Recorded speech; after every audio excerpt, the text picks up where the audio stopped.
we're talking about basically her entire academic body of work has been tainted by these allegations, starting with her doctoral thesis, which was published in 1997. And some of the people who have had their work plagiarized, whose work she did not attribute, or cited but without attribution, they're saying this is plagiarism, and by not calling it plagiarism, Harvard is essentially giving a blank, a resetting what the definition of the word means, and setting an example for students, and that's a big concern to a lot of academics right now. Welcome to Reporter's Notebook, where we talk to the Washington Examiner's top journalists about the stories breaking on their beats. I'm Jim Antle, and I'm joined today by education reporter Jeremiah Poff. Jeremiah, there's this big controversy going on at Harvard University involving the president of the university. Walk us through a little bit what this controversy is. Yeah, so Harvard President Claudine Gay has spent pretty much the last 2 months in a very embattled position. It started with her initial response to the Students for Justice in Palestine and a broader coalition of student groups expressing support for essentially for Hamas's attacks on Israel on October 7th. Since then, she's kind of, she's pushed back against, she was really slow in responding to that, faced a lot of criticism for that.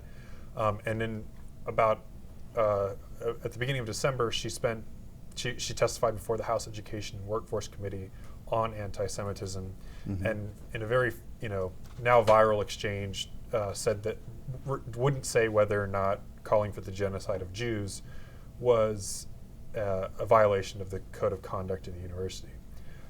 A couple days after that, some reporters out there started to find out that President Gay may have plagiarized some of her work. And so the university didn't comment right away, but a couple weeks later, the Harvard Corporation came out with and said that they stood by Claudine Gay over the anti-Semitism issue and the plagiarism, and they said that there were a few instances of inadequate citations that were being addressed, but that, by and large, they didn't consider it a violation of the university's policies. But now we have even more indications that she may have plagiarized even more work, including there was a recent complaint submitted to the university that showed that there are over 40 instances of possible plagiarism, including in her doctoral thesis, including in the acknowledgments section, which is, it has kind of put her in a defensive position, and it remains to see what the board does, but there seems to be more and more coming about the president's plagiarism there. Right. So the anti-Semitism controversy has engulfed a number of college presidents, and she wasn't the only one testifying before Congress whose responses were deemed inadequate. But even though plagiarism isn't necessarily unique in academia either, this is a controversy very specific to her. Right. So we're talking about basically her entire academic body of work has been tainted by these allegations, starting with her doctoral thesis, which was published in 1997. And some of the people who have had their work plagiarized, whose work she did not attribute, or cited but without attribution, they're saying this is plagiarism, and by not calling it plagiarism, Harvard is essentially giving a blank, a resetting what the definition of the word means, and setting an example for students, and that's a big concern to a lot of academics right now.